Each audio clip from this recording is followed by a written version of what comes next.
ویا سر اللہ المحزون ویا عالم ما کان وما یکون والحمد للہ رب العالمین۔ یہ فیضان نظر تھا، جا کے مکتب کی کرامت تھی۔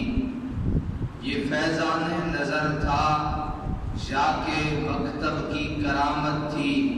سکھائے کس نے اسماعیل کو آداب فرزندی۔ حضرات گرامی مرتبت، بعد از حمد و ثنا سب سے پہلے اپنے رب کریم کا شکریہ ادا کرتے ہیں کہ جس نے ہم گناہگاروں کو یہ خوبصورت گھڑیاں نصیب فرمائی اور ہمیں قربانی کرنے کا زندگی میں ایک اور موقع عنایت فرمایا۔ میری کوشش ہوتی ہے کہ میں کم از کم ہر عید کے خطبے میں اپنے سامعین کو ایک ایسا سبق اور ایک ایسا درس پڑھا کے بھیجوں کہ جو عمل کرنا چاہے وہ عمل کر کے اپنی زندگی کو حسین بنا سکے۔ قرآن مجید فرقان حمید کی چند آیات بینات کو میں نے پڑھا ہے۔ اتنا وقت نہیں کہ میں ان کی مکمل تشریح آپ کی خدمات عالیہ میں عرض کروں، لیکن جو میں خلاصہ آپ کے لیے دماغ میں رکھتا ہوں وہ آپ کی خدمت میں عرض کر دیتا ہوں کہ اللہ تعالیٰ نے مختلف نبیوں کو مختلف اوقات میں مختلف علاقوں میں جو بیماری اس قوم میں پہلے سے موجود تھی اس بیماری کا علاج کرنے اور اس بیماری کو، اس وبا کو، اس تکلیف کو، اس غیر شرعی امر کو دور کرنے کے لیے اللہ تعالیٰ نے نبیوں کو بھیجا ہے۔ دیگر تمام انبیاء کی طرح اللہ تعالیٰ نے حضرت اسماعیل علی نبینا وعلیہ الصلاۃ والتسلیم کو بھی ایک قوم کی طرف بھیجا ہے۔ اس قوم میں بیماری یہ تھی کہ وہ قوم جب کوئی ستارہ دیکھتی تھی چمکتا ہوا تو اس کے سامنے جھک جاتی تھی اور کہتی تھی کہ یہ میرا رب ہے۔ چاند نکلا، آب و تاب کے ساتھ وہ چمکا، قوم اس کے سامنے جھک گئی اور اسے اپنا خدا بنا لیا۔ سورج نکلا، اس نے اپنی تپش بکھیری، قوم اس کے سامنے جھک گئی۔ اب اللہ تعالیٰ کو یہ مقصود تھا کہ یہ قوم جو حقیقی خدا کو بھول کر حقیقی مالک اور پروردگار اور رب العالمین کو بھلا کر چھوٹے چھوٹے کئی خداؤں کے سامنے جھکے پڑے ہیں، ان کی اصلاح کی جائے، ان کی تربیت کی جائے اور ان کو صحیح معنوں میں اپنے رب کے سامنے جھکنے والا بندہ بنایا جائے۔ تو اللہ تعالیٰ نے حضرت ابراہیم کو بھیجا۔ حضرت ابراہیم کو اللہ تعالیٰ نے، یہ طریقہ ہے رب العالمین کا، اللہ تعالیٰ نے قرآن میں بھی ارشاد فرمایا اور یہ طریقہ ہے میرے رب کا، اور اللہ نے نبیوں کو بھی یہی انداز تبلیغ دے کے بھیجا ہے۔ اللہ نے ارشاد فرمایا وَكَذَلِكَ نُرِي إِبْرَاهِيمَ مَلَكُوتَ السَّمَاوَاتِ وَالْأَرْضِ، کہ ہم نے یعنی اللہ نے حضرت ابراہیم کو زمینوں اور آسمانوں کی بادشاہیاں دکھا کے بھیجا ہے۔ سمجھ آیا؟ وَكَذَلِكَ نُرِي إِبْرَاهِيمَ مَلَكُوتَ السَّمَاوَاتِ وَالْأَرْضِ، اس لیے دکھا کے بھیجا زمینوں آسمانوں کی بادشاہیوں کو کہ وَلِيَكُونَ مِنَ الْمُوقِنِينَ، کہ ابراہیم یقین میرے ہاتھ میں موبائل ہے، میں آپ کو دکھاتا ہوں کہ یہ موبائل ہے، اس سے آپ کال کرتے بھی ہیں، سنتے بھی ہیں، اس سے گھڑی کا فائدہ بھی حاصل ہوتا ہے، اس سے آپ اپنی معمولات اور معلومات کو بھی اس کے اندر سٹور کر سکتے ہیں۔ لیکن آپ کو یقین تب آئے گا جب آپ اسے اپنے پاس رکھیں گے، جو میں نے بتایا ہے وہ سارے کا سارا دیکھ لیں گے۔ اللہ تعالیٰ نے حضرت ابراہیم کو سارے کا سارا دکھایا، جو رب کا تھا، جو زمینوں میں تھا، جو آسمانوں میں تھا، سارا دکھایا۔ پھر کیا ہوا؟ اللہ نے دکھا کے حضرت ابراہیم کو ایک قوم کی طرف بھیج دیا، ایک قوم کی طرف بھیجا۔ اب اس قوم کی حالت یہ تھی کہ فلما وَكَذَلِكَ نُرِي إِبْرَاهِيمَ مَلَكُوتَ السَّمَاوَاتِ وَالْأَرْضِ وَلِيَكُونَ مِنَ الْمُوقِنِينَ فَلَمَّا جَنَّ عَلَيْهِ اللَّيْلُ رَأَىٰ كَوْكَبًا، جب رات چھا گئی اور ایک ستارہ بلند ہو گیا تو وہ کہنے لگا، حضرت ابراہیم کہنے لگے، قَالَ هَٰذَا رَبِّي، یہ میرا رب ہے، یعنی لوگوں کو دکھانے کے لیے اور لوگوں کو بتانے کے لیے کہ جب ستارہ بلند ہوتا ہے، یہ روشنیاں اپنے چار دانگے عالم میں پھیلاتا ہے، تو تم یہ کہتے ہو یہ ہمارا رب ہے، میں یہ کہہ رہا ہوں ہذا ربی، یہ میرا رب ہے۔ لیکن کیا ہوا؟ فلما آفلا قال لا احب الآفلین، پھر اس عروج والے ستارے کو زوال آنا شروع ہو گیا تو حضرت ابراہیم کہنے لگے، فلما آفلا، جب وہ زوال پذیر ہوا، وہ ڈوبنے لگا تو حضرت ابراہیم کہنے لگے، قال لا احب الآفلین، میں ڈوبنے والے کو پسند ہی نہیں کرتا۔ یہ اگر آپ تھوڑی تھوڑی ایسی باتیں سنتے رہتے نا قرآن کو تو آج متحیر ہو کے دیکھنا نہ پڑتا۔ اللہ تعالیٰ کہہ رہا، اللہ کے نبی حضرت ابراہیم اپنا لوگوں کو تربیت اور تبلیغ کے لیے انداز اختیار کیا ہے۔ جب چڑھ گیا کہا یہ میرا رب ہے، جب ڈوبنے لگا تو فرمایا فلما آفلا قال لا احب الآفلین، کہا لوگوں جو ڈوب جاتا ہے وہ خدا تو نہیں نہ ہوا کرتا، جو ڈوب جاتا ہے، جسے زوال آتا ہے، وہ خدا نہیں ہوتا۔ پھر کیا ہوا؟ فلما رأى الشمس بازغة قال هذا ربي هذا اکبر، فرمایا پھر سورج نکل آیا، بڑی آب و تاب سے چمکا، بڑی دور دور تک اس نے اپنی کرنیں اور شعاعیں پھیلائی، بڑی دور تک اس نے اپنی تپش کو پھیلایا۔ اور پھر کیا ہوا؟ فلما آفلا قال هذا ربي هذا اکبر، فرمایا یہ جو ہے یہ تو اس سے بڑا خدا ہے، ستارہ چھوٹا تھا، یہ تو اس سے بڑا خدا ہے۔ فلما آفلت، پھر اسے بھی زوال آ گیا۔ حضرت ابراہیم کہنے لگے فلما آفلت قال یا قوم انی بریء مما تشرکون، کہا او میری قوم، جس خدا کی تم عبادت کرتے ہو، جو شرک تم نے ٹھہرا رکھا ہے، انا بریء مما تشرکون، میں اس شرک کرنے میں تمہارے ساتھ شامل نہیں ہوں گا، بلکہ میں اس شرک کرنے میں تم سے برات کا اظہار کرتا ہوں۔ اب تھوڑا سا قدم آگے بڑھائیے، پھر کیا ہوا؟ پہلے ستارہ، پھر سورج۔ ستارے کے بارے میں وہ بھی ڈوب گیا، کہا میں تو ڈوبنے والے کو پسند نہیں کرتا۔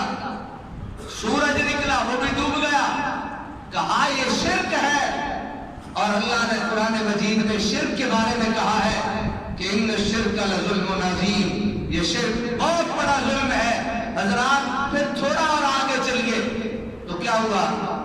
فلما رأى الشمس بازغة قال هذا ربي هذا اکبر، فلما آفلت قال یا قوم انی بریء مما تشرکون۔ اب آ گیا وہ سبق جو آپ کو دے کے بھیجنا ہے آج میں نے، فرمایا انی وجہت وجہی للذی فطر السماوات والارض حنیفا وما انا من المشرکین۔ کہو سبحان اللہ، مجھے کہیے سبحان اللہ، بلند آواز سے کہیے سبحان اللہ۔ جب کائنات میں بسنے والے لوگ چھوٹے چھوٹے خداؤں سے تنگ آ جاتے ہیں، کسی نے اپنا خدا اپنے مالک کو بنایا ہوتا ہے جو اس کا مالک ہوتا ہے عارضی طور پہ، کسی نے اپنا خدا کس کو بنایا ہوتا ہے، کسی نے کس کو بنایا ہوتا ہے، کسی نے کس کو بنایا ہوتا ہے۔ جب یہ سارے دنیا کے جھوٹے ناخدا ان کو عروج ہوتا ہے اور پھر ایک وقت آتا ہے ان کو زوال آنا شروع ہو جاتا ہے، بندہ آہستہ آہستہ ان جھوٹے خدائی دعوے داروں کو سمجھنا شروع کر دیتا ہے۔ سمجھ لیجیے ایک بات، ضروری نہیں ہوتا کہ ایک بندہ یہ دعویٰ کرے کہ میں خدا ہوں تو وہ خدا ہوتا ہے، یہ ضروری نہیں ہوتا، یہ بھی شرک ہے۔ لیکن یہ بھی شرک کی ایک قسم ہے کہ بندہ کسی کو گھاس ہی نہ ڈالے، بندہ انسانوں میں سے کسی انسان کو وقعت ہی نہ دے، بندہ کسی انسان کو اہمیت ہی نہ دے، بندہ کسی انسان کو کیڑا مکوڑا سمجھ لے، خود تکبر میں مبتلا ہو جائے اور اس کی ناک جو ہے اس نے ماتھے پہ رکھی ہو، اپنی آنکھیں ناک جناب اس طرح اس نے ابھار کے رکھی ہو، اور اس کے دل میں کسی انسان کے بھلے کے بارے میں اور کسی انسان کی قدر کے بارے میں کوئی معیار نہ ہو، کوئی سوچ نہ ہو، تو حضرات جب ان چھوٹے چھوٹے خداؤں سے بندہ تنگ آتا ہے، یہ جو ایک تو تکبر یہ بھی انسان کو خدا بنا دیتا ہے، اور جتنے خدائی دعوے دار ہیں نا ان کو تکبر نے خدا بنایا ہے۔ اور ایک یہ ہے کہ یہ جو ہماری ریاکاری ہے نا، ہمارا دکھلاوا ہے، ہم جو دکھلاوا کرتے ہیں ہر لحاظ سے دکھلاوا کرتے ہیں، تو پھر اس دکھلاوے کا بھی نقصان ایک یہ ہوتا ہے کہ وہ معاملہ ریاکاری میں آتا ہے، اور ریاکاری والا کوئی بھی عمل چاہے وہ نماز ہی کیوں نہ ہو، وہ اللہ کی بارگاہ میں وہ درجہ نہیں رکھتی، وہ مقام نہیں رکھتی جو انسان کو رب کی بارگاہ میں قرب نصیب فرما دے۔ یہ سمجھ لیجیے بات، یہ اپنے پلو میں باندھ کے جائیے کہ اللہ تعالیٰ نے ابراہیم کو خلیل بنا کے بھیجا، اور ترتیب سے حضرت ابراہیم کو کہا ہم نے تو اسے سب کچھ دکھا دیا ہے، اپنا جو تھا اس کو دکھا دیا، پھر جب یہ کامل بن کے آیا، سب کچھ دیکھ کے آیا، تو اب اسے ہمارے علاوہ کوئی اچھا نہیں لگتا تھا، پھر ہماری شان کے برابر اسے کوئی ملتا نہیں تھا، ہمارے مقام کے برابر اسے کوئی مقام والا نہیں نظر آیا۔ تو جب نہیں نظر آیا تو چلتے چاند کے اور چلتے ستاروں کے پجاریوں کو پیچھے چھوڑ کے کہا انی بریء مما تشرکون، انا بریء مما تشرکون، میں اس شرک سے تم سے برات کرتا ہوں جو تم کرتے ہو، کبھی سورج کو اپنا خدا، کبھی چاند کو اپنا خدا، کبھی کسی کو اپنا خدا۔ تو بندہ مومن کو قرآن یہ تلقین دینا چاہتا ہے کہ بندہ مومن چاہے وہ کوئی چاند کا پجاری ہو، چاہے وہ کوئی سورج کا پجاری ہو، چاہے وہ کوئی ستاروں کا پجاری ہو، اسے بالآخر یہ کہنا پڑتا ہے انی وجہت وجہی للذی فطر السماوات۔ حضرت ابراہیم نے کہا انی وجہت، میں متوجہ ہو گیا، میں نے اپنی توجہ پوری کی پوری اپنے رب کی طرف لگا دی۔ کون سا رب؟ الذی فطر السماوات والارض، وہ رب جس نے زمینوں کو پیدا کیا، جس نے آسمانوں کو پیدا کیا۔ حضرت محترم ایک بات سن لیجئے، حضرت عبداللہ ابن عباس جو بہت بڑے مفسر قرآن ہیں، حضور نبی رحمت کے صحابی ہیں، آپ فرماتے ہیں مجھے فاترہ کا معنی سمجھ نہیں آتا تھا۔ اس میں ایک پیاری بات ہے وہ عرض کرنا چاہتا ہوں۔ آپ فرماتے ہیں مجھے فاترہ کا معنی نہیں سمجھ آتا تھا، تو ایک دن کیا ہوا، دو بابے آئے، ایک کنویں کے بارے میں جھگڑنے لگے۔ ایک نے کہا انی فطرت ھذا البئر، یہ جو کنواں ہے اس کنویں کو میں نے بنایا ہے سب سے پہلے۔ دوسرے کا دعویٰ تھا انی فطرت ھذا البئر اولا، اس کو تو میں نے بنایا ہے۔ میں سمجھ گیا فاترہ اس تخلیق کو کہتے ہیں جو سب سے پہلے بغیر نقشے کے بنائی جائے۔ اللہ وہ فاطر ہے، اللہ وہ خالق ہے، اللہ وہ مالک ہے، اللہ وہ تخلیق کرنے والا ہے جس نے آسمان کو سب سے پہلے بغیر نقشے کے بنایا ہے۔ اور جس زمین پہ ہم اکڑ کے چلتے ہیں اس زمین کو بھی میرے رب نے سب سے پہلے بغیر نقشے کے بنا کے ہمیں یہ بتایا ہے تمہارے نقشے بعد میں ہے، میں رب تم سے پہلا خالق ہوں۔ اور یہ جو ہمیں بنایا ہے،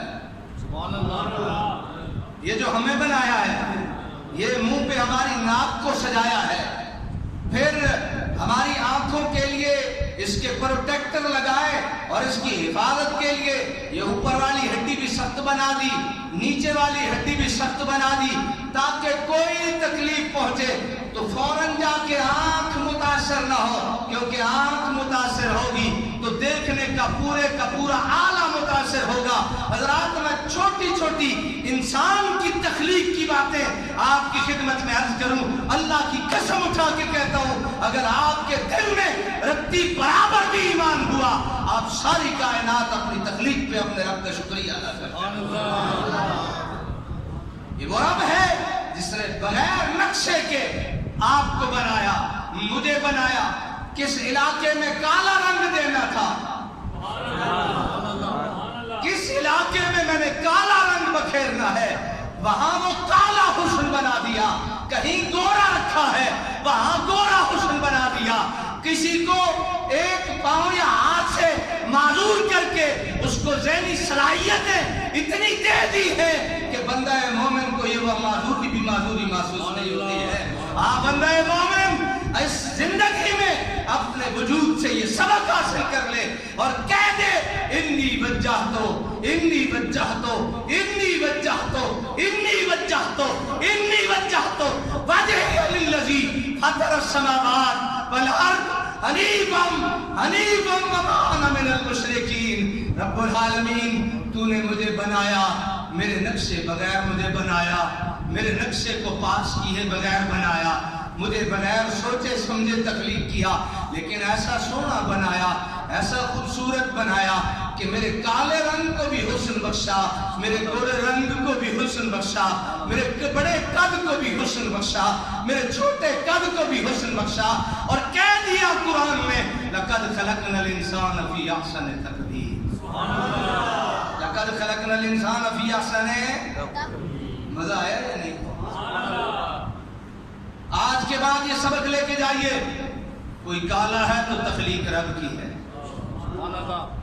کوئی چٹا ہے تو تخلیق رب کی ہے، کوئی چھوٹے قد میں اس نے پیدا کیا تو بنایا رب نے ہے، کوئی لمبے قد میں آیا تو بنایا رب نے ہے، کوئی ہاتھ سے معذور ہے تو تخلیق رب کی ہے، کوئی پاؤں سے معذور ہے تو مرضی رب کی ہے۔ وہ جیسا ہے تیرا کیا میرا کیا، کسی کو چاہے جھوپڑی میں بٹھا دے، کسی کو چاہے محلات میں بٹھا دے، اسے جھوپڑی میں بٹھا کے امتحان لے رہا ہے، اسے محل میں بٹھا کے امتحان لے رہا ہے۔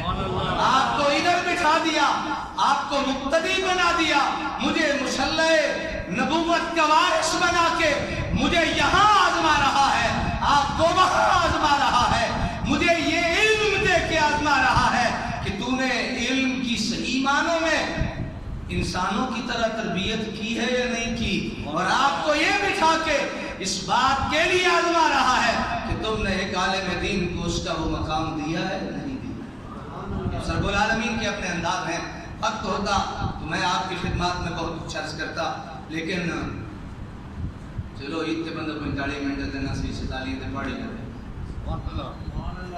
تو حضرات یہ جو پوری قربانی ہے، میں اس کا ایک نقشہ کھینچ کے آپ کی خدمت میں بات کلوز کر دیتا ہوں۔ یہ جو پوری قربانی ہے، اس پوری قربانی کا فلسفہ تسلیم، کو تسلیم، رضا، اطاعت، رغبت۔ اللہ کی قسم ہے اگر میں ان 4 لفظوں میں پوری قربانی کو بند کر کے آپ کی خدمت میں پیش کروں تو ہمیں ابراہیم علیہ السلام میں تسلیم نظر آتی ہے۔ رب نے کہا بیٹا دے، ابراہیم دینے کے لیے تیار ہو گئے، کوئی چون چرا ہیلو ہچک اپنے دل میں اور اپنے دماغ میں نہیں آنے دی، فوراً دینے کے لیے تیار ہو گئے۔ آپ دے سکتے ہیں بیٹا؟ کیوں؟ آپ تو اللہ کے پیارے اور سب سے لاڈلے نبی کی امت ہیں، آپ سے رب مانگے تو فوراً، آپ تو جب بیٹا فوت ہو جائے پھر اسے دفنانے کے لیے جو حشر ہوتا ہے وہ ہمیں پتا ہے، پھر دے دیا آخری وقت تک. پھر رب تعالیٰ نے جب راضی ہوا نا رب، تو رب تعالیٰ نے کہا کہ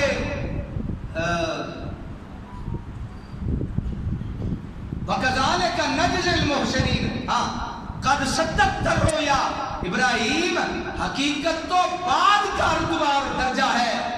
قد صدقت الرؤیا، ہم نے جو تجھے 3 دن خواب دکھایا ہے نا، تم نے تو خواب کو بھی سچ کر دکھایا ہے. تیرے تو ایمان اور اقام کی یہ حالت ہے. كَذَلِكَ نَجْزِي الْمُحْسِنِينَ، اور جو ایسا کرتے ہیں نا ہم ان محسنوں کو ایسی ہی جزا دیتے ہیں. صفحہ درست فرما لیجیے اور نماز نہیں.